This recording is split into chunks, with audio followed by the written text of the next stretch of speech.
আর Palestine নিয়ে তো যথেষ্ট বলেছি এই বয়সে, আলহামদুলিল্লাহ। তবে মূল বিষয়টা এখনো বলা হয়নি, সেটা ইনশাল্লাহ আস্তে আস্তে আসবে। এতটুকু শোনেন, প্যালেস্টাইন হচ্ছে শেষ জামানার সবচেয়ে ইম্পর্ট্যান্ট জায়গা।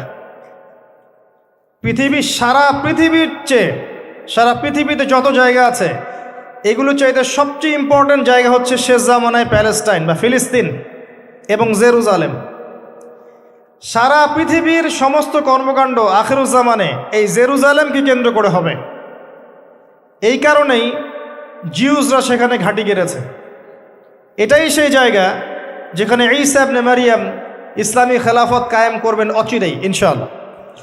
এটাই সেই জায়গা যেখানে মাসিহুদ দাজ্জালকে হত্যা করা হবে। আর দাজ্জালের চেয়ে বড় কোনো ফিতনা এই উম্মার জন্য নেই।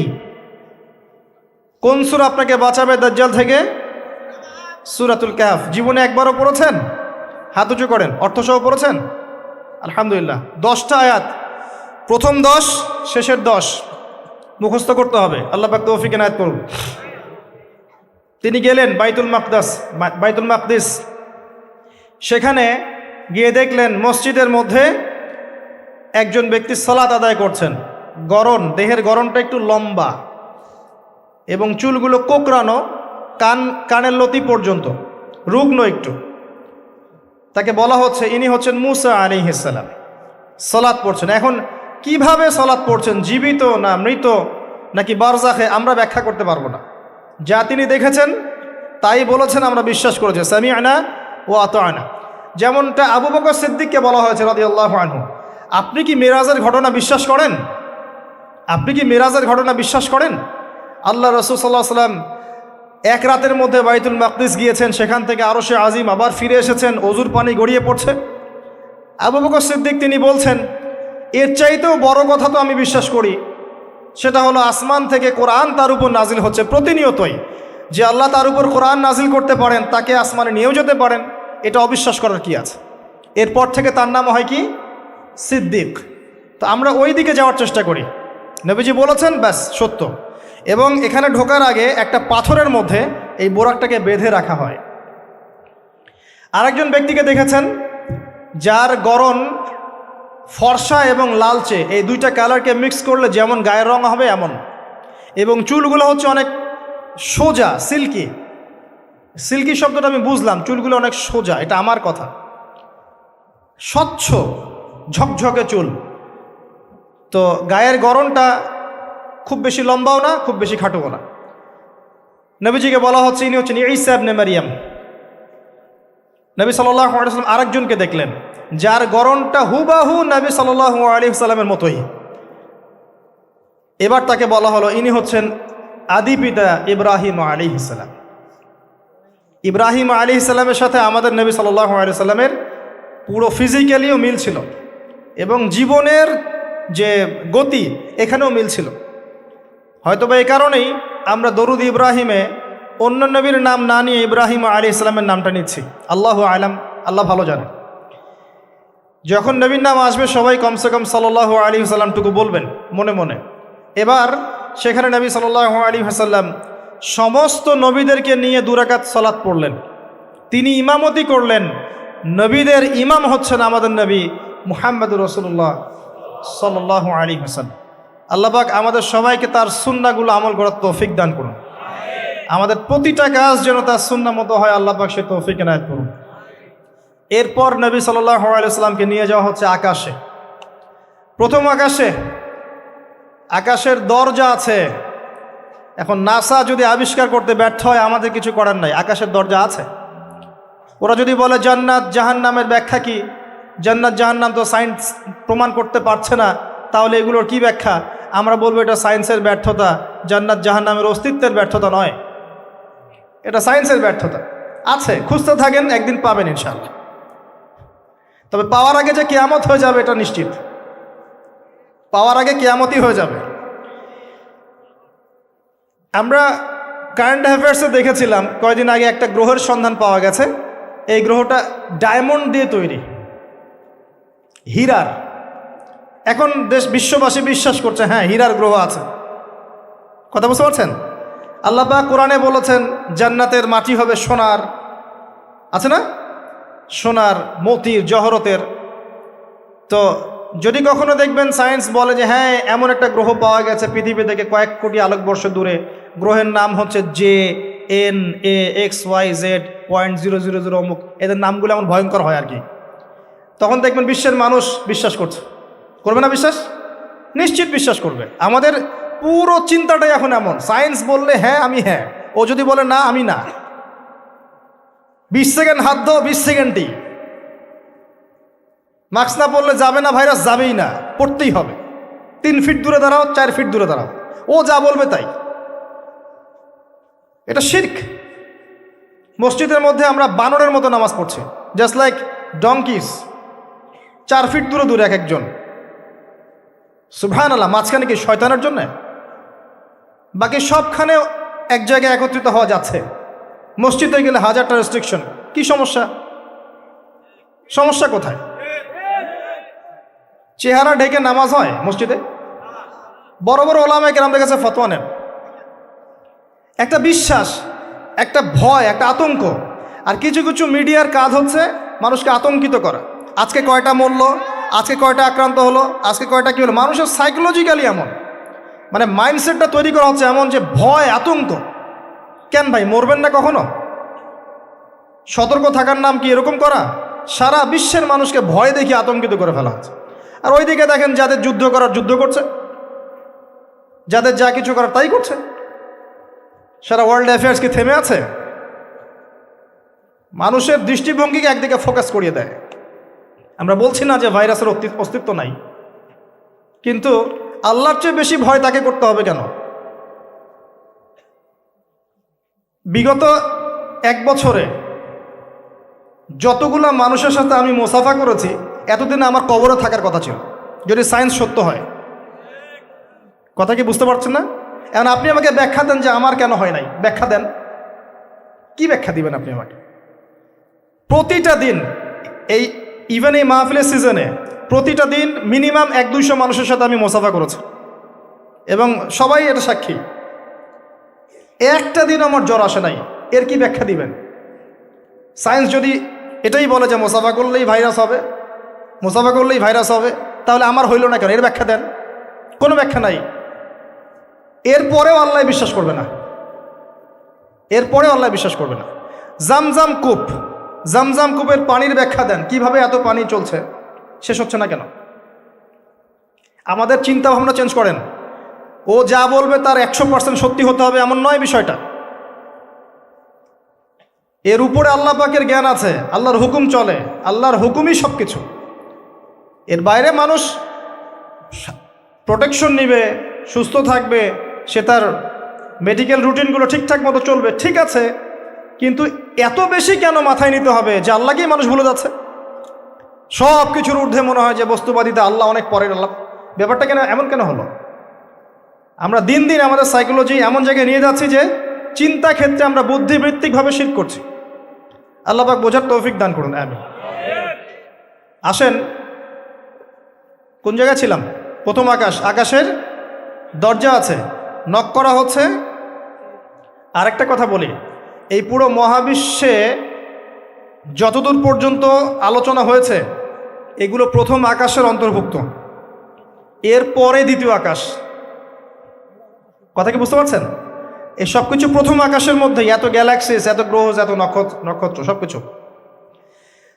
ওই দিক থেকে আওয়াজ আসছে যে কে আপনারা, কে? জিবরাইল আলাইহিস সালাম বলছেন আমি জিবরিল। ওই দিকের প্রহরী বলছেন আপনাকে কি পাঠানো হয়েছিল? জিবরিল আমিন বলছেন হ্যাঁ আমাকে পাঠানো হয়েছে। আপনার সাথে কে? আপনার সাথে, আমার সাথে মুহাম্মদুর রাসূলুল্লাহ সাল্লাল্লাহু আলাইহি ওয়াসাল্লাম। দরজা খুলে দেয়া হল, প্রবেশ করা হলো। তিনি দেখলেন একজন ব্যক্তি একবার ডানে তাকাচ্ছেন, একবার বামে তাকাচ্ছেন। ডান দিকে তাকাচ্ছেন, হাসছেন, বাম দিকে তাকাচ্ছেন, কাঁদছেন।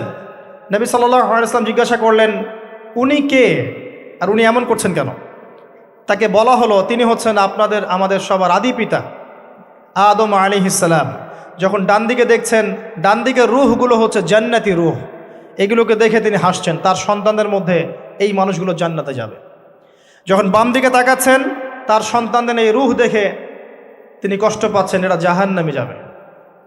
আর আমি বলে রাখি, সহিহ বুখারীতে 4 বার হাদিসে এসেছে যে আদম আলাইহিস সালামকে কিয়ামতের মাঠে আল্লাহ পাক ডেকে নিয়ে আসবেন এবং বলবেন, তোমার সন্তানদের মধ্য থেকে জান্নাতি জাহান্নামী আলাদা করে দাও। আদম আলাইহিস সালাম বলবেন, কতজন হে আল্লাহ? আল্লাহ বলবেন, প্রতি 1000-এ 999 জনকে জাহান্নামের জন্য আলাদা করে দাও। বলেন নাউযুবিল্লাহ। ইন্না লিল্লাহ ওয়া ইন্না ইলাইহি রাজিউন।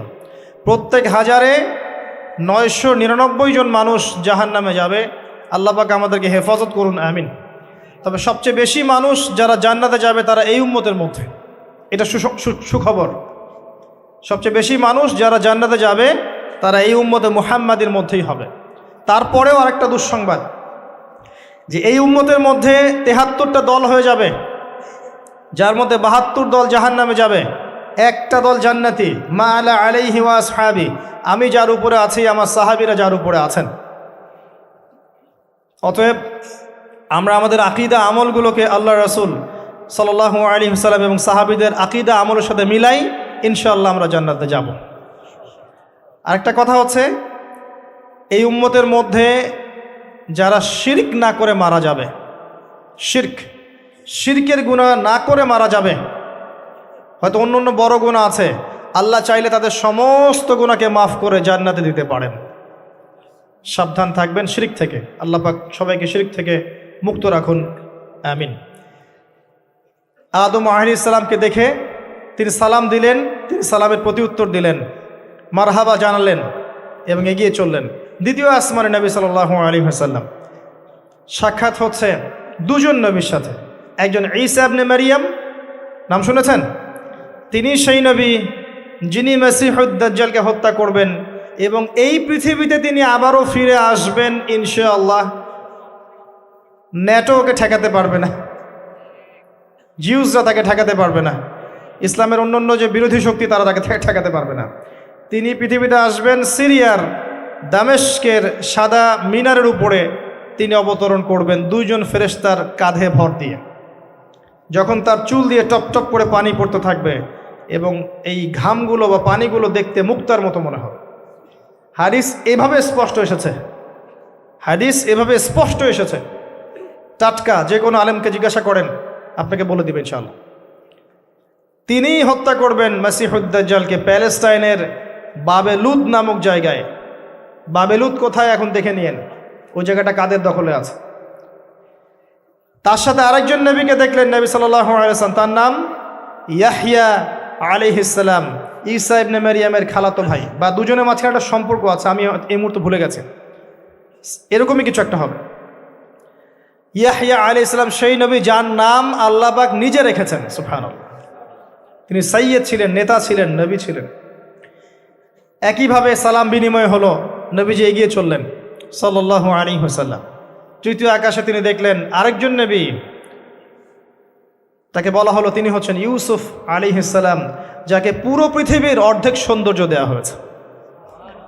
আর আপনারা জানেন সূরা ইউসুফ একটা সূরাই আছে, আর এই সূরা ইউসুফ জুলাইখার প্রেম কাহিনী নয়, বরং এই সূরা হচ্ছে ইউসুফ আলাইহিস সালামের সাথে তার পিতা ইয়াকুব আলাইহিস সালামের প্রেম কাহিনী। ভালো করে পড়ে দেখবেন। কিভাবে বললাম? ছেলের শোকে কাতর হয়ে বাবা কাঁদতে কাঁদতে অন্ধ হয়ে গেছেন। আপনার গার্লফ্রেন্ড কি আপনার জন্য অন্ধ হয়েছে? যখন ইউসুফ আলাইহিস সালাম একটা রুমাল পাঠালেন, মনে আছে, তার বাবার চোখে দেওয়ার জন্যে, দূর থেকে যোজন যোজন দূর থেকে তার পিতা বলছেন, আমি ইউসুফের গন্ধ পাচ্ছি। বাবার ছেলের এমন প্রেম কাহিনী আপনি কোথাও পাবেন না। এটা সূরা ইউসুফ, পড়ে দেখেন। আর ইউসুফ আলাইহিস সালামের যে চরিত্র ছিল, তার চেহারার চেয়ে চরিত্র আরও বেশি সুন্দর ছিল। তাকে জেনার অফার করা হচ্ছে, তিনি বলছেন আল্লাহকে আমি ভয় করি। আর যুবকদেরকে আমরা বলতে চাই যে যদি আপনি জেনা থেকে দূরে থাকতে পারেন, যদি শুধু জেনা থেকে দূরে থাকতে পারেন, আল্লাহ পাক আপনার যে কোনো দোয়া কবুল করবে ইনশাআল্লাহ। নিশ্চিত মৌতের হাত থেকে আল্লাহ আপনাকে বাঁচাতে পারেন যদি আপনি জেনা ছাড়তে পারেন। জেনা মানে শুধু ফিজিক্যাল রিলেশন নয়, জেনা মানে রাতের বেলা জেগে কথা বলাও, অনলাইনে চ্যাটিং করাও, আপনার বান্ধবীর সাথে কফি খাওয়াও, সব কিছুই জেনার অন্তর্ভুক্ত। এগুলো ছাড়তে পারলে আল্লাহ পাক আপনার দোয়া কবুল করবেন। ওইভাবে যে 3 জন ব্যক্তি গুহায় আটকা পড়েছিল, মনে আছে? গুহার মুখের মধ্যে একটা পাথর এসে গেল, সবাই বলছে আজকে আর বাঁচার বুদ্ধি নাই, নিজের আমল দিয়ে আল্লাহর কাছে বাঁচতে চাও। তার মধ্যে একজন বলছে আল্লাহ, আমার চাচাতো বোন ছিল, তাকে পেতে চাইতাম। সে রাজি হয়ে গিয়েছিল 100 স্বর্ণ মুদ্রার বিনিময় করতে তার রানের মাঝখানে। সে ওই সময় বলেছে তুমি আল্লাহকে ভয় করো, আমি মুদ্রাও দিয়ে দিয়েছি, ওখান থেকে আমি জেনা না করে চলে আসছি। আল্লাহ, এই কাজ যদি তোমার পছন্দ হয়ে থাকে, আজকে এই মৃত্যুর হাত থেকে আমাকে বাঁচাও। ওই পাথর সরে গেল। এটা দলিল দিলাম, জেনা ছাড়তে পারলে আপনার দোয়া, যে কোনো দোয়া আল্লাহ কবুল করবে ইনশাআল্লাহ। শুধু তাই নয়, আরশে আজিম আল্লাহ পাকের সবচেয়ে বড় সৃষ্টি। এর নিচে আল্লাহ পাক 7 শ্রেণীর মানুষকে ছায়া দিবেন। তার মধ্যে এক শ্রেণী হচ্ছে সেই যুবক যাকে কোনো সুন্দরী নারী আহ্বান করেছে খারাপ কাজ করার জন্যে, উচ্চ বংশের, সে বলেছে আমি আল্লাহকে ভয় করি। পারবেন ইউসুফের মতো হতে? আল্লাহ পাক তৌফিক ইনায়াত করুন, আমিন। আপনি জেনা থেকে দূরে থাকেন, আল্লাহ পাক আপনার ঘরে খাদিজা রাদিয়াল্লাহু আনহার মতো মেয়ে দিবে ইনশাআল্লাহ। আপনি 10টা ঘাটের পানি খেয়ে আসবেন, দেখবেন এমন বউ আল্লাহ কপালে জুটাইছে, সে মাশাআল্লাহ 20 ঘাটের পানি খাওয়া। হ্যাঁ, কিফাউন কিরাম, আল্লাহ পাক একদম দুনিয়াতে ইকুয়ালি ডিল করেন। আল্লাহ পাক আপনাদের প্রত্যেকের পারিবারিক জীবনটা সুখী করুন, দোয়া করি, আমিন। ইউসুফ আলাইহিস সালাম তারপরে এগিয়ে চললেন, আর প্রত্যেক আকাশেই মারহাবা মুসাফা হচ্ছে এবং সালাম হচ্ছে। 4র্থ আকাশে নবী সাল্লাল্লাহু আলাইহি ওয়াসাল্লাম দেখছেন ইদ্রিস আলাইহিস সালাম। ইদ্রিস আলাইহিস সালামের কথা সূরা মারিয়ামের মধ্যেও আছে, পড়ে দেখবেন। সালাম বিনিময় হলো, নবীজি এগিয়ে চললেন। 5ম আকাশে তিনি দেখছেন হারুন আলাইহিস সালাম। কার ভাই? মূসা আলাইহিস সালামের ভাই। তিনি কিন্তু মূসা আলাইহিস সালামের সাথে ফেরাউনের সামনে গিয়ে দাওয়াত দিয়েছেন, মনে আছে? আরেকটা কথা বলি, কোরআনে দাড়ির দলিল আছে? দাড়ি বলবে নাই। কোরআনে কোথায় দাড়ির দলিল আছে বলেন তো দেখি, কে বলতে পারবেন? কঠিন প্রশ্ন। 500 টাকা পুরস্কার দেব আমার পক্ষ থেকে, জান। যদিও 500 কোনো টাকাই না, টাকার মান দিন দিন কমছে। কোন সূরায় দাড়ির কথা আছে কে বলতে পারবেন? আলেম ওলামা বাদ, তারা তো পারবেন। আমরা সিভিলিয়ানদের জিজ্ঞাসা করছি, সাধারণ জনগণ। কে পারবেন বলেন? কোন সূরায় দাড়ির কথা আছে? দাড়ি কোরআনে একটা জায়গায় দাড়ির কথা আছে, কে বলতে পারবেন? দেখছেন, আল কোরআনের আলো ঘরে ঘরে যা আলো, তাই না? স্লোগান দিয়ে কাজ হবে না ভাই, প্রত্যেক ঘরে ঘরে কোরআনওয়ালা মানুষ তৈরি করতে হবে, তারপরে আলো অটোমেটিক ঘরে ঘরে জ্বলবে ইনশাআল্লাহ। আচ্ছা যাক, আমার টাকা বেঁচে গেল। সূরা তহায় আছে। কোথায় আছে? সূরা তহার মধ্যে আছে। একটা জায়গায় দাড়ির কথা আছে, সেটা হচ্ছে হারুন আলাইহিস সালামের দাড়ি। কার দাড়ি? হারুন আলাইহিস সালামের দাড়ি। মূসা আলাইহিস সালাম ফেরাউন থেকে যে দলবল নিয়ে পার হওয়ার পরে, বনু ইসরায়েলকে নিয়ে পার হওয়ার পরে আল্লাহ পাক তাকে 40 দিন ডেকেছেন তুর পাহাড়, মনে আছে? তুর পাহাড়ে তিনি গেছেন। এই ফাঁকে বনু ইসরায়েল শিরক করা শুরু করেছে, এই যে বাছুর পূজা শুরু করেছে, মনে আছে? পড়েন নাই কখনো? বাছুর পূজা শুরু করেছে। মূসা আলাইহিস সালাম তাওরাত নিয়ে আসছেন, এসে দেখছেন যে কওমের এই অবস্থা। তিনি রাগে তাওরাত ছুঁড়ে মারলেন। তিনি প্রচণ্ড ব্যক্তিত্ব সম্পন্ন মানুষ ছিলেন, গায়রতওয়ালা। রাগে তাওরাত ছুঁড়ে মারলেন এবং এসে এই যে হারুন আলাইহিস সালাম যাকে রেখে গিয়েছিলেন যে কওমকে দেখাশোনা করবে, তার দাড়ি চিপে ধরলেন। তুমি থাকতে এরা এই অবস্থায় গেল কিভাবে? এক হাতে দাড়ি, এক হাতে চুল চেপে ধর, তুমি থাকতে এই অবস্থা হইল কিভাবে? সূরা তহা পড়ে দেখেন। তখন হারুন আলাইহিস সালাম বলছেন যে হে আমার ভাই, আমার দাড়ি আর চুল ধরো না, এই একটা জায়গায় আছে। তার মানে দাড়ি পাওয়া যাচ্ছে কোরআনে। কিছু মানুষ তো এখন বলে কোরআন মানি, হাদিস মানি না, তাই না? ওই অজুহাত দিয়ে এখন দাড়ি রাখে না, বলে কোরআনে তো দাড়ির কথা নাই, রাখবো কেন? সুবহানাল্লাহ। আপনারাও কি এটা বিশ্বাস করেন যে আমরা শুধু কোরআন মানবো, হাদিস মানবো না? স্পষ্ট কুফরি, স্পষ্ট কুফরি। কোরআন এবং হাদিস একসাথে মিলেই শরিয়া। শুধু কোরআন মানি, হাদিস মানি না, এটা বলতে গিয়ে সে বোঝাচ্ছে সে আসলে কোরআনও মানে না। কোরআনে আল্লাহ বলেছেন ওয়ামা আতাকুমুর রাসূল ফাখুযুহ, রাসূল যা দিয়েছেন নিয়ে নাও। ওয়ামা নাহাকুম আনহু ফান্তাহু, যা থেকে নিষেধ করেছেন দূরে থাকো। তাহলে সুন্নাহ না মানলে আপনি কিভাবে কোরআন মানবেন? কথা কি বুঝতে পারছেন? আসেন, হারুন আলাইহিস সালাম সালাম বিনিময় হলো, চললেন। তারপরে ষষ্ঠ আসমানে গিয়ে দেখলেন মুসা আলাইহিস সালাম, সেই যে ব্যক্তি। সালাম বিনিময় হলো, চলে যাচ্ছেন, আর মুসা আলাইহিস সালাম কাঁদছেন, কান্না করছেন। জিজ্ঞাসা করা হলো কেন কান্না করছেন? তিনি বললেন, আমার পরে একজন যুবক নবী হবে যার উম্মত আমার চেয়ে বেশি জান্নাতে যাবে, এটা চিন্তা করে আমি কান্না করছি। তিনি হচ্ছেন মুহাম্মদুর রাসূলুল্লাহ সাল্লাল্লাহু আলাইহি ওয়াসাল্লাম। তারপরে গিয়ে চললেন সপ্তম আসমান। সেখানে সপ্তম আসমান মানে 7 নম্বর মহাবিশ্ব, সেখানে গিয়ে দেখলেন যে বাইতুল মামুর নামে একটা জায়গা আছে, ঠিক কাবা ঘরের একদম এক্স্যাক্টলি উপরে, একদম সোজা উপরে বাইতুল মামুর নামে একটা জায়গা আছে। এটা হচ্ছে ফেরেশতাদের ইবাদতের জায়গা, তারা সেখানে তাওয়াফ করেন। প্রতিদিন 70,000 ফেরেশতা, প্রতি মুহূর্তে 70,000 ফেরেশতা এখানে তাওয়াফ করে। এবং যার একবার তাওয়াফের সুযোগ হয়েছে সে আর কখনো সুযোগ পাবে না, শেষ। আল্লাহ পাকের ফেরেশতাদের সংখ্যা চিন্তা করেন তাহলে। এবার সেখানকার দেয়ালে হেলান দিয়ে আছেন ইব্রাহিম আলাইহিস সালাম, তার চেহারা একদম মুহাম্মদ সাল্লাল্লাহু আলাইহি ওয়াসাল্লামের মতো। এবং অনেক ছোট ছোট বাচ্চা তার সামনে খেলা করছে। ওই যে বাচ্চা কোরবানির কথা মনে আছে?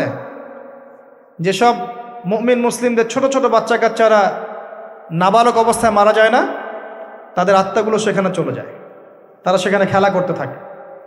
যারা পিতা পায়নি, যখন পিতার কথা মনে হয় খেলতে খেলতে, তখন তারা ইব্রাহিম আলাইহিস সালামের কাছে দৌড় দেয়। মায়ের কথা মনে হলে তার স্ত্রীর কাছে দৌড় দেয়। আমাদের যাদের সন্তান 2-1 মারা গেছে, এটা আমাদের পরকালে অ্যাসেট, পরকালের সম্পত্তি। কিয়ামতের মাঠে ওই ছেলে ওই মেয়ে আপনার হাত ধরবে, আঙ্গুল ধরে ফেলে বলবে, আল্লাহ আমার বাবাকে মাফ করে দাও, না হলে আমি জান্নাতে যাব না। তাই বেশি বেশি বাচ্চা কাচ্চা নিতে হয় সামর্থ্য অনুযায়ী, আর সামর্থ্য আল্লাহ দিবেন।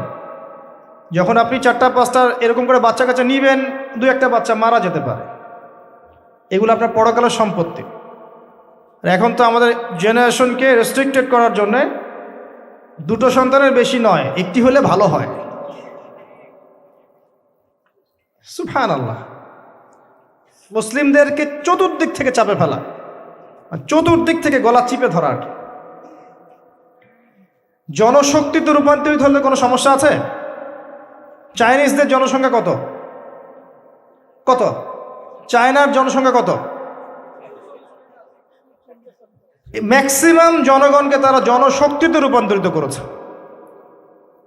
এই আপনার পশ্চিমারা ন্যাটো ম্যাটো যত কিছু আছে, চায়নার এগেনস্টে কথা বলুক দেখি কত বড় সাহস। সারা বিশ্বকে নিয়ন্ত্রণ করে ফেলছে ওরা এখন। কই, তারা তো আর তারা যখন দেখেছে যে আমাদের আর প্রয়োজন নাই, তখন তারা একটা লস দিয়েছে ওদের কান্ট্রিতে। এটা মুসলিমদের জন্য প্রযোজ্য নয়। যাই হোক, সন্ততি ওখানে গিয়ে মারা গেলে আপনার অ্যাসেট। এরপরে আসেন, যারা ইচ্ছা করে সন্তান হত্যা করছে, গর্ভের সন্তান যখন জানছে যে এটা মেয়ে, তখন তাকে ফেলে দিচ্ছে। আবার অবৈধ সন্তান যারা অ্যাবর্শন করে নষ্ট করছে, এই যে হত্যাগুলো, এই প্রাণগুলোকে আল্লাহ পাক কিয়ামতের মাঠে জীবন্ত করবেন এবং তাদেরকে দেখিয়ে ওই ব্যক্তিদেরকে চার্জ করা হবে যে কি অপরাধে তাকে হত্যা করা হয়েছে। সতর্ক হয়ে যান। আল্লাহ পাক এটাও বলেছেন, দারিদ্র্যের ভয়ে সন্তানকে হত্যা করো না, রিজিক আল্লাহ দিবেন ইনশাআল্লাহ। এই সমুদ্রের কোটি কোটি মাছকে আল্লাহ পাক খাওয়াতে পারলে আপনাকে আমাকেও খাওয়াতে পারবে ইনশাআল্লাহ, যদি না আমরা আমাদের রিজিকটা সংকুচিত করে ফেলি। মানুষের রিজিক কেড়ে খাচ্ছে সুদের মধ্য দিয়ে। মানুষের রিজিক কেড়ে খাচ্ছে সুদের মধ্য দিয়ে, অন্য কোনো বিষয় নাই, সুদ, রিবা। আসেন, সপ্তম আসমানে এই অবস্থা। এরপরে নবী সাল্লাল্লাহু আলাইহি সাল্লামকে আরও সামনে নিয়ে যাওয়া হলো।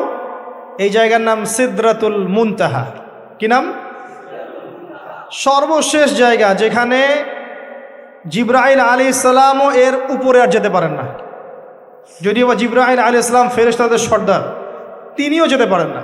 তারপরে আরেকটা জগৎ আছে, ওই জগৎ থেকে আদেশ এই সিদরাতুল মুনতাহা পর্যন্ত আসে, এখান থেকে কালেক্ট করে নিচে নামানো হয়। আবার এখান থেকে কোনো আদেশ বা কোনো আদেশ না, এখান থেকে কোনো ফলাফল মুনতাহা পর্যন্ত নিয়ে যাওয়া হয়, সেখান থেকে উপরে তুলে নেওয়া হয়। ওটা একটা বর্ডার, কথা বুঝতে পারছেন? এটা একটা বর্ডার, নো ম্যানস ল্যান্ড। এই জায়গায় গিয়ে জিবরাইল আলাইহিস সালাম নিজের আকৃতিতে আসলেন, 600টা পাখা। কতগুলো পাখা? 600 পাখা।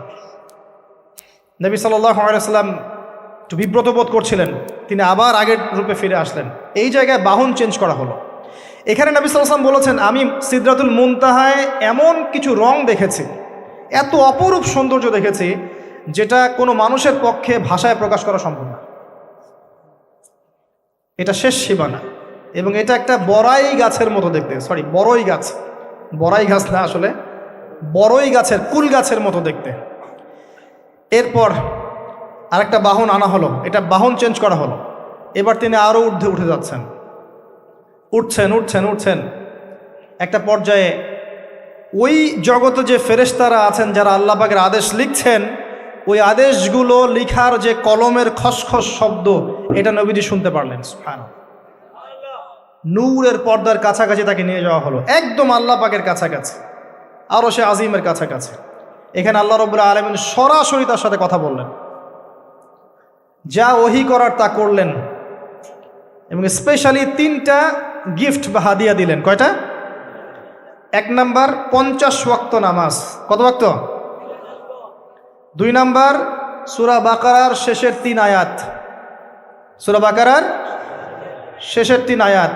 আর 3 নাম্বার হচ্ছে একটা ঘোষণা, হে নবী মুহাম্মদ সাল্লাল্লাহু আলাইহি ওয়াসাল্লাম, তোমার উম্মতের কোনো ব্যক্তি যদি আমার সাথে শিরক না করে মারা যায়, আমি তাকে জান্নাতে দিয়ে দিব ইনশাআল্লাহ। আজকে এই মেরাজুন নবী নিয়ে অনেক আলোচনা হবে, কিন্তু আলোচনা হওয়ার পরে আমরা যদি এই নামাজের পাবন না হতে পারি, সূরা বাকারার শিক্ষা নিতে না পারি, বা শেষের আয়াত মুখস্থ করতে না পারি, শিরক ছাড়তে না পারি, আদতে আলোচনার কোনো ফায়দা নেই। কথা বুঝতে পারছেন? এখানকার 3টা মৌলিক হাদিয়া তিনি নিয়ে আসছেন। এবার নিচে নামছেন, ওই যে 6ষ্ঠ আসমানে অপেক্ষা করছেন কে? মুসা আলাইহিস সালাম। কোথায় যাচ্ছেন?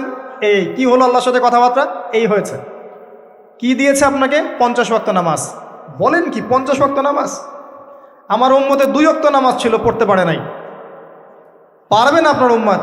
আপনি ফিরে যান, নামাজ কমিয়ে নিয়ে আসেন। লজ্জাবোধ করলেন নবী সাল্লাল্লাহু আলাইহি ওয়াসাল্লাম, তাও ফিরে গেলেন। 50 থেকে 45, 45 থেকে 40, 40 থেকে 35, করতে করতে করতে করতে 5। এবারও মুসা আলাইহিস সালাম বলছেন ফিরে যান, পারবে না আপনার উম্মত। মুসা আলাইহিস সালাম কত দূরদর্শী ছিলেন দেখেন, পারে উম্মত? ম্যাক্সিমামই তো পারে না, কথা ঠিক আছে না? ম্যাক্সিমাম উম্মতই কিন্তু পারছে না 5 ওয়াক্ত নামাজ পড়তে। তো মুসা আলাইহিস সালামের দূরদর্শিতা ঠিকই ছিল, পারবে না আপনার উম্মত। তিনি লজ্জাবোধ করলেন। আল্লাহ পাক বললেন, তোমার উম্মতের জন্য 5 ওয়াক্তই ফিক্স করলাম, কিন্তু যদি 5 ওয়াক্ত তারা ঠিকঠাক মতো আদায় করে 50-এর নেকি দিয়ে দিব ইনশাআল্লাহ। এবং আরেকটা ঘোষণা দিলেন, সেটা হচ্ছে যে তোমার উম্মতের যে কোনো ভালো কাজকে 10 দিয়ে গুণ করে দেয়া হবে। একটা নেকির কাজ করবেন, 10 গুণ বৃদ্ধি করা হবে, কিন্তু একটা গুনাহ করলে 10 দিয়ে গুণ করা হবে না, একই থেকে যাবে। এবং আপনার উম্মতের কোনো ব্যক্তি যদি কবিরা গুনাহ ছেড়ে দেয়, কবিরা গুনাহ তো বোঝেন, বড় বড় গুনাহ ছেড়ে দেয়, তার সমস্ত সগীরা গুনাহ মাফ করে দেওয়া হবে। আর কি চাই? এবার নবী সাল্লাল্লাহু আলাইহি ওয়াসাল্লাম ফিরে আসছেন। এবার শোনেন আমাদের শিক্ষা। ফিরে আসছেন, আসার আগে তাকে জান্নাত জাহান্নাম দেখানো হয়েছে। নবী সাল্লাল্লাহু আলাইহি ওয়াসাল্লাম যে বিষয়গুলো দেখেছেন, এর মধ্যে যেগুলো হাদিসে এসেছে আমি খুব সংক্ষিপ্ত আকারে বলছি, এবং এখান থেকে আমরা শিক্ষা নেবেন। মনে রাখবেন, এখন যেগুলো বলছে এগুলো এই উম্মতের জন্য খাস, আমাদের উম্মতে মুহাম্মাদির জন্য খাস। তিনি আসছেন, বারজাখের জগতি হোক আর জাহান্নামের শাস্তি হোক। একজন ফেরেশতাকে দেখলেন, তার মুখে হাসি নাই। কি নাই? জিবরাইল আলাইহিস সালামের সাথে কথোপকথন হচ্ছে, তিনি নবীজিকে সালাম দিলেন, সালামের উত্তর দেওয়া হলো, কিন্তু মুখে হাসি নাই। বাকি সবাই তার সাথে হাসি মুখে সাক্ষাৎ করেছেন, এই ফেরেশতা বাদ দিয়ে। তিনি জিজ্ঞাসা করছেন জিবরিল আলাইহিস সালাম, তার মুখে হাসি নাই কেন? তাকে বলা হলো এই ফেরেশতার নাম হচ্ছে মালিক। কি নাম? সূরা যুখরুফের মধ্যে আছে, তার নাম হচ্ছে মালিক। আল্লাহ পাক তাকে জাহান্নামের প্রহরী বানিয়েছেন, জাহান্নামের চিফ অফ কমান্ড মালিক। যখন থেকে আল্লাহ পাক তাকে এই দায়িত্ব দিয়েছেন তার মুখের হাসি উঠে গেছে। আল্লাহর কাছে পারমিশন চাওয়া হচ্ছে, জাহান্নাম দেখতে চাই। আল্লাহ পাক দেখার পারমিশন দিলেন। নবী সাল্লাল্লাহু আলাইহি ওয়াসাল্লাম দেখে বললেন সেখানকার বেশিরভাগ অধিবাসী হচ্ছে নারী জাতি, এবং তিনি বললেন জাহান্নামে যাবে উদ্ধত এবং অহংকারীরা। জান্নাত দেখতে চাই, দেখানো হলো। জান্নাতের ডিটেলস বর্ণনা নবীজি দিলেন ফিরে এসে। এমনকি উমর রাদিয়াল্লাহু আনহুর একটা রুম, একটা কক্ষ, একটা গোরফাও দেখে এসেছেন। ঢুকতে চেয়েছেন, ঢোকেন নাই। পরে বলেছেন, ওমর আমি তোমার ব্যক্তিত্বের কথা চিন্তা করে সেখানে ঢুকিনি, দেখেছি জান্নাতে তোমার ঘর আছে। একটা আওয়াজ শুনেছেন, মিষ্টি কণ্ঠস্বর। কিসের কণ্ঠস্বর? মিষ্টি কণ্ঠস্বর। তাকে বলা হচ্ছে এই কণ্ঠস্বর হচ্ছে বেলাল রাদিয়াল্লাহু আনহুর আজানের কণ্ঠস্বর। খরম, খরম জুতা আছে না, খরম, এর খটখট আওয়াজ শুনেছেন। নবীজি জিজ্ঞাসা করছেন কার? বলা হচ্ছে এটা বেলাল রাদিয়াল্লাহু আনহুর। বেলাল রাদিয়াল্লাহু আনহুকে বলা হলো আপনি কি এমন আমল করেন, হে বেলাল তুমি কি এমন আমল করো যার কারণে এই মর্তবা হচ্ছে? যখনই জান্নাতে যাই আমাকে দেখানো হয়, দেখি তুমি তোমার পায়ের পদধ্বনি সামনে সামনে আছে। তখন বললেন, ইয়া রাসূলুল্লাহ আমি তো আসলে এক্সট্রাঅর্ডিনারি কোনো আমল করি না, কিন্তু আপনারা যা করেন তাই করি। কিন্তু যখনই আমি অজু করি, আমার অজু ছুটে গেলে আমি অজু করি, আর অজু করেই আমি 2 রাকাত নফল সালাত পড়ি, তাহিয়াতুল ওযু, এতটুকু কাজ করি। নবীজি বলেন এটাই সেই কাজ যার কারণে তোমাকে জান্নাতের এই মর্তবা দেওয়া হয়েছে। নবীজি আসছেন, দেখানো হচ্ছে। এবার শোনেন, দেখানো হচ্ছে একদল মানুষ যাদের আঙ্গুলগুলো লম্বা লম্বা, তামার তামার লম্বা নখর। নখর বোঝেন? নখর। গাল এভাবে হ্যাঁচড়াচ্ছে, গাল নিজের গাল নিজে হাসড়াচ্ছে এবং নিজের দেহ থেকে গোশত তুলে ফেলছে, ভক্ষণ করছে। নবীজি জিজ্ঞাসা করলেন সাল্লাল্লাহু আলাইহি সাল্লাম এরা কারা? কি কারণে এদের শাস্তি হচ্ছে? তাকে বলা হলো এরা আপনার উম্মতের সেই সব ব্যক্তি যারা সবসময় গীবত আর সমালোচনায় ব্যস্ত থাকে। শিক্ষা নিয়ে নেন, আমার মনে হয় না আমার কিছু বলার প্রয়োজন আছে। এরা আপনার উম্মতের সেই সব ব্যক্তি যারা আপোষে গীবত, অপবাদ এবং সমালোচনায় ব্যস্ত থাকতো। তার মানে এই উম্মতের একটা বড় সমস্যা হবে গীবত। এটা কিন্তু দেখে এসেছেন নবীজি, ফিউচার, তাই না? এটা বারজাখের শাস্তি চলছে, এটা অন্য একটা জগৎ যেটাকে আপনি এখানকার সময় স্থানকাল দিয়ে ব্যাখ্যা করতে পারবেন না।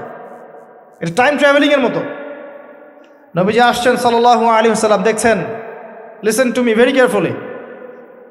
এবার নবীজি দেখছেন এক শ্রেণীর মানুষ, পেট এইরকম ফোলা, অট্টালিকার মতো পেট ফোলা, আর ভিতরে সাপ কিলবিল করছে, এবং এদেরকে রক্তের নদীতে ফেলে মাথাটা ফাটিয়ে দেওয়া হচ্ছে। নবী জিজ্ঞাসা করলেন সাল্লাল্লাহু আলাইহি ওয়াসাল্লাম এরা কারা? মর্মান্তিক শাস্তি দেওয়া হচ্ছে, এরা কারা? এরকম শাস্তি দেয়া হচ্ছে, আপনি দেখলে আপনার কেমন লাগবে? নবীজিকে বলা হচ্ছে সাল্লাল্লাহু আলাইহি ওয়াসাল্লাম এরা আপনার উম্মতের এই সব ব্যক্তি যারা ছিল সুদখোর, রিবাখোর। মানে এই উম্মতের অন্যতম বড় সমস্যা হবে রিবা, যেটা আমি বলেছি, প্রতিটা সেক্টরে রিবা। সবচেয়ে নিম্ন পাপ নিজের মায়ের সাথে জেনা করা, সবচেয়ে উচ্চ পাপ আল্লাহ এবং তার রাসূলের সাথে যুদ্ধ করা, এটা হলো সুদ। এবং এর বাস্তবতা হচ্ছে এই, ধনী দিন দিন ধনী হবে, গরিব দিন দিন গরিব হবে, এটা বাস্তবতা। রক্ত চুষে খাওয়া হয়, এই কারণে রক্তের নদীতে ফেলা হয়েছে। এবং সাপ খেয়েছে তারা, সাপ খেয়ে পেট ফুলিয়ে ফেলেছে।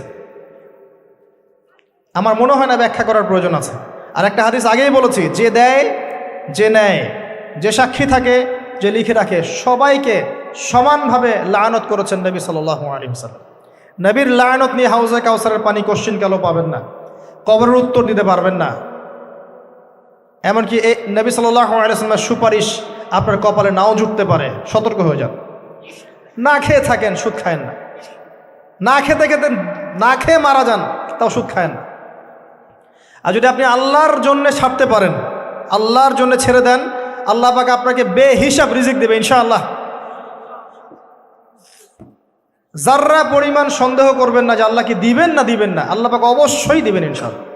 ওয়া মান ইয়াতাওয়াক্কাল আলাল্লাহ ফাহুয়া হাসবুহ, যে আল্লাহর উপর তাওয়াক্কুল করে আল্লাহ পাক একাই তার জন্য যথেষ্ট, আল্লাহ পাক যথেষ্ট। ওয়া ইয়ারযুকু মান ইয়াশা বিগাইরি হিসাব, আল্লাহ পাক বেহিসাব রিজিক দেন যাকে চান। মিন হাইসু লা ইয়াহতাসিব, এমন উৎস থেকে রিজিক দিবেন যে সে কল্পনা করে নাই। ছেড়ে দেন। কিন্তু বিশ্বের শুরু থেকে নিচ পর্যন্ত রিবা দিয়ে ভর্তি। একটা ছোট্ট গ্রামে যাবেন, দেখবেন একাধিক সুদী এনজিও কাজ করছে। এখন মা বোনরাও খুব বেশি সুদ খায়, ব্যাংকের মধ্য দিয়ে, সমিতির মধ্য দিয়ে, এইটা ওইটা ছল চাতুরি ঘুরিয়ে ফিরে কতভাবে যে খাওয়া হয় আল্লাহ ভালো জানেন। আল্লাহ পাক আমাদেরকে এই মহামারী থেকে হেফাজত করুন। সবচেয়ে বড় মহামারী চলছে বিশ্বে, এই ইকোনমিক মহামারী, রিবা কেন্দ্রিক মহামারী, যেটা মুসলিমের ইমান আমল সব ধ্বংস করে দিয়েছে। আসেন, তিনি আসছেন, দেখলেন এক শ্রেণীর মানুষ আগুন, বড় বড় আগুনের দলা, এগুলো মুখে ঢুকাচ্ছে, পিছনের রাস্তা দিয়ে বের হয়ে যাচ্ছে। নাউযুবিল্লাহ পড়ি আমরা। জিজ্ঞেস করা হচ্ছে কারা এরা, মর্মান্তিক শাস্তি হচ্ছে। নবী সাল্লাল্লাহু আলাইহি ওয়াসাল্লামকে বলা হলো এরা আপনার উম্মতের সেই সব ব্যক্তি, listen to me very carefully, এরা আপনার উম্মতের সেই সব ব্যক্তি যারা ইয়েতিমদের মাল আত্মসাৎ করে খেত। আমার ব্যাখ্যা করার কোনো প্রয়োজন নাই, আপনারা সবাই শিক্ষিত মানুষ। এতিমের মাল আত্মসাৎ করলে যদি এই শাস্তি হয়, জনগণের মাল আত্মসাৎ করলে কি হতে পারে চিন্তা করে দেখেন। কি হতে পারে? এটা মানুষের হক, আল্লাহর কাছে ক্ষমা পাওয়া যাবে না, মানুষকে দিতে হবে। আরও এগিয়ে আসলেন, তিনি দেখছেন, এবার বলতে গিয়ে আমার বুক কাঁপছে। দেখলেন এক শ্রেণীর মানুষ জিহ্বাগুলোকে টানা হচ্ছে, আগুনের কেচি দিয়ে কেটে দেওয়া হচ্ছে, আবার জিহ্বা জোড়ো লাগছে, আবার কেটে দেওয়া হচ্ছে, চলতে আছে অনবরত, কন্টিনিউয়াসলি। আল্লাহর কাছে কায়ামনো বাক্যে দোয়া করি, এ সময় দোয়া কবুল হয়। আল্লাহ পাক যেন দোয়া আমাদের কবুল করেন, আল্লাহ পাক যেন আমাকে এবং আপনাদেরকে এদের অন্তর্ভুক্ত না করেন। জিজ্ঞেস করা হলো এরা কারা? নবী সাল্লাল্লাহু আলাইহি ওয়াসাল্লামকে বলা হচ্ছে এরা আপনার উম্মতের সেই সব ব্যক্তি যারা ছিল বক্তা, ওয়ায়েজ, যারা অনেক বক্তব্য করত, নিজে আমল করত না। আর এই মহামারী আমাদের মধ্যে ছড়িয়ে পড়েছে, কোনো সন্দেহ নাই। যদি না পড়তো তাহলে আমাদের কথায় মানুষের জীবন পরিবর্তিত হতো। খুব কম দেখা যায় যে আমাদের কথাগুলো আপনাদের কলবে তাসির হচ্ছে। তাসির তখন হবে যখন আমার মধ্যে আমলটা থাকবে। আর এখন তো আমরা ওয়াজ মাহফিলে প্যান্ডেলকে বানিয়েছি পলিটিক্যাল প্যান্ডেল, কোনো কোনো ক্ষেত্রে বানিয়েছি ভোট চাওয়ার প্যান্ডেল, কোনো ক্ষেত্রে বানিয়েছি যে জিকিরের নামে যাবতীয় বেদাতি কারবার হবে, গানের মতো ডিজে জিকির হয়, ডিজে জিকির। মানে কি যে হয়, যে আসবে তারও কত কাহিনী, আবার বিগ বিগ বাজেট, এইসব না মিললে আবার বক্তব্য হবে না। তারপর দেখা যাবে 1 ঘন্টা কথার মধ্যে গাল গল্প কেচ্চা কাহিনী 50 মিনিট, আর বাকি 10 মিনিট একে অপরের সমালোচনা, কি শেষ, ওয়াজ মাহফিল মাশাআল্লাহ শেষ। খুব কম ওয়াজ মাহফিল আছে জনগণকে বলবেন কি শিখলেন আজকে ওয়াজে, বলবে হ্যাঁ সুন্দর সুর করে কিছু কথা বলেছে, কি শিখেছে, আমার কি বললাম ঠিক বুঝতে পারলাম না। Out of content, out of topic, কোনো কনস্ট্রাকটিভ কথাবার্তা নাই। তো এছাড়াও জানা অনুযায়ী আমল না থাকলে এই অবস্থা হবে। আল্লাহ পাক আমাদেরকে হেফাজত করুন, আল্লাহ পাক আমাকে এবং আপনাদের সবাইকে হেফাজত করুন, আমিন। আরও এগিয়ে আসলেন, দেখা গেল এক শ্রেণীর মানুষ, যুবকরা খুব ভালো করে শোনেন এবং বিবাহিতরাও শোনেন, সামনে রাখা আছে ভালো গোশত, বাম দিকে রাখা আছে পচা গোশত, গন্ধ বের হচ্ছে। তারা এই পচা গোশত তুলে তুলে খাচ্ছে, গোগ্রাসে খাচ্ছে, ভালো গোশতের দিকে ভ্রুক্ষেপও করছে না। অবাক হয়ে নবী সাল্লাল্লাহু আলাইহি ওয়াসাল্লাম জিজ্ঞাসা করছেন এরা কারা? তাকে বলা হচ্ছে এরা আপনার উম্মতের সেই সব ব্যক্তি যাদের ঘরে পবিত্র স্বামী ছিল, বাইরে অন্য পরপুরুষের সাথে প্রেম করেছে, যাদের ঘরে পবিত্র স্ত্রী ছিল, বাইরে পরকিয়া করেছে। আর এখন যত মিডিয়া আছে দেখবেন, সিরিয়াল, মুভি, জাবি জাবি, এরা পরকিয়া শিখায়, জেনা এবং পরকিয়া শিখায়। খেয়াল করে দেখবেন, একটা ছেলে মেয়ের অবাধ মেলামেশা, হারাম মেলামেশাকে এমনভাবে উপস্থাপন করা হয়, মনে হয় এটা একটা পবিত্র ইবাদত মনে হয়। এবং বোঝানো হয় যে প্রেম তো পবিত্র, পবিত্র প্রেমে কি সমস্যা? আরে প্রেম পবিত্র তখন যখন আমি আমার স্ত্রীর সাথে প্রেম করব। আর দেখবেন যতগুলো এই যে মুভিজ, আপনার সিনেমাস, ফিল্মস, গান, নাটক, এগুলোর মূল থিম কিন্তু হারাম প্রেম। অল্প কিছু আউট অফ অন্য অন্য থিমের মধ্যে আছে।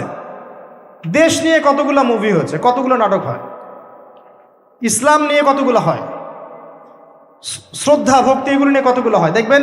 আর এই যে অন্য কান্ট্রির যে সংস্কৃতিগুলো ঢুকেছে, এইগুলোর মূল থিম দেখবেন পরকীয়া করাচ্ছে, পরকীয়া শেখায়, বেহায়াপনা শেখায়, কীভাবে শাশুড়ির সাথে ঝগড়া করতে হবে, কীভাবে বউ রেখে আরেকটা প্রেম করতে হবে, বউকে কেমন করে ব্লাফ দেওয়া যায়, এদিকে স্বামীর ব্লাফ কেমন করে দেওয়া যায়, এগুলোই শেখায়। এবং অনেক ক্ষেত্রে দেখা যায় তাদের দেশের মানুষ এগুলোর প্রতিবাদ করছে, আর আমাদের মা বোনরা এগুলো দিব্যি দেখছে, ডেইলি রুটিন, যে 3-4 ঘন্টা এগুলো দেখতেই হবে। বাঘের সামন থেকে আপনি হাড্ডি গোশত নিয়ে আসতে পারবেন, এইসব মেয়েদের হাত থেকে রিমোট নিতে পারবেন না। এর পরেও দেখবেন আপনি আবার নগ্ন ফিল্ম, পর্নোগ্রাফি আছে না, এগুলো আবার ফ্রি অ্যাক্সেস, আপনি চাইলে ইন্টারনেটে ঢুকবেন, দেখতে পারবেন।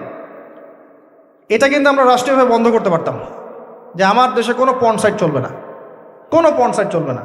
পর্নোগ্রাফি একমাত্র কারণ, সমস্ত কারণের সবচেয়ে বড় কারণ, বাকি কারণগুলো আছে, সবচেয়ে বড় কারণ, এর কারণে ধর্ষণ বাড়বে।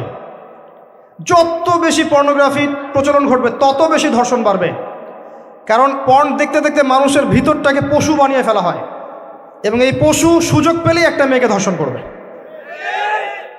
হ্যাঁ, এর ভিতর থেকে বাইরে মনে হচ্ছে কোটটাই স্যুট পরে আছি, জুব্বা ডুব্বা পরে আছি, ভিতরটা পশু বানিয়ে ফেলা হয়। এবং দেখবেন ফাঁক পেলে মেয়েকে ধর্ষণ করবে, ফাঁক পেলে বাচ্চাকে ধর্ষণ করবে, প্রাইভেট পড়াতে গিয়ে ছাত্রীকে ধর্ষণ করবে, চাকরির ক্ষেত্রে মেয়েকে ধর্ষণ করবে। দেখবেন এই কাজগুলো হবে, সুযোগ পেলেই ধর্ষণ করবে, কারণ ইন্টারনালি সে বিস্ট হয়ে গেছে, জানোয়ার। কিভাবে হয়েছে? ওই পর্ন দেখতে দেখতে। যারা এটাতে এডিক্টেড, তখন মনে হয় যে জগৎটা মনে হয় এমনই, একটা মেয়ের দিকে সে আর শ্রদ্ধা, সম্মান, ভালোবাসার দৃষ্টিতে দেখতে পারবে না। মেয়ের দিকে তাকালেই মনে হবে গোশতের টুকরা, খালি ভক্ষণ করতে হবে। হ্যাঁ, মাইন্ডসেটটা চেঞ্জ করে দিবে আপনার। মানে আমি আপনাকে বলি, পবিত্র ভালোবাসাটাকে যৌনতা দিয়ে ট্রান্সফার করা হয়েছে এই বিশ্বে। ভালোবাসা একটা ডিভাইন জিনিস, আল্লাহর পক্ষ থেকে আসে, ডিভাইন একটা জিনিস, অলৌকিক। মানে যখনই আপনি দেখবেন কাবিন হবে এবং আপনি কালিমা পড়ানো হচ্ছে, আপনি বলছেন কবুল, ইমিডিয়েটলি আপনি ফিল করবেন অপরিচিত একটা মেয়ে, আপনি যাকে দেখেন নাই, বাবা মা বিয়ে ঠিক করেছে, আল্লাহর পক্ষ থেকে ডিভাইন একটা ভালোবাসা চলে আসবে, মায়া, একটা মহব্বত, রহমত। এটা তারা ফিল করতে পারবে যারা পর্ন অ্যাডিক্টেড নয়। যারা পর্ন অ্যাডিক্টেড, দেখবেন ওই স্ত্রীকে তার ভালো লাগবে না, তার মনে হবে এর চেয়ে ওই মেয়েটা সুন্দর, তার চেয়ে ওই মেয়েটা সুন্দর, তার চেয়ে ওই মেয়েটা সুন্দর, কারণ তার মাথাটা এরকম বিক্ষিপ্ত, পাশবিক। এবং ম্যারিড লাইফেও সে দেখবেন স্ত্রীকে স্যাটিসফাই করতে পারবে না, নিজের উপর জুলুম করতে করতে নিজের সব যৌন ক্ষমতাও নষ্ট করে ফেলবে। আর একাধিক বিয়ে তো অনেক দূরের কথা, একটাই তার কাছে অনেক ভারী মনে হবে। পরে এসব ট্রিটমেন্ট করে কোনো লাভ হবে না। আল্লাহর দেওয়া সম্পদ নষ্ট করলে ট্রিটমেন্ট দিয়ে আসলে কোনো কাজ হয় না।